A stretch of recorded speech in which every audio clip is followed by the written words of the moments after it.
အားလုံးပဲ TGIF ပါနေ့စဉ်ဘဝမှာ celebration ဆိုတာရှိရမယ်လေအတိအမှတ်ပြုခံရတဲ့အခိုက်အတန့်ရွှေညီကိုတို့ပြောတယ် PD တိုင်းမှာလဲရွှေ sherry ကြောင့် special ဖြစ်ရပါတယ်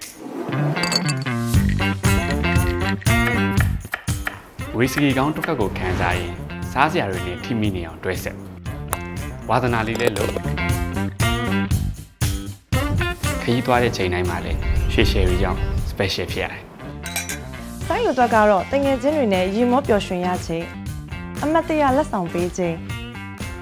အနားယူချိန်တိုင်းမှာလဲရွှေရွှယ်ရီကမပန်ဖြစ်ပါပဲ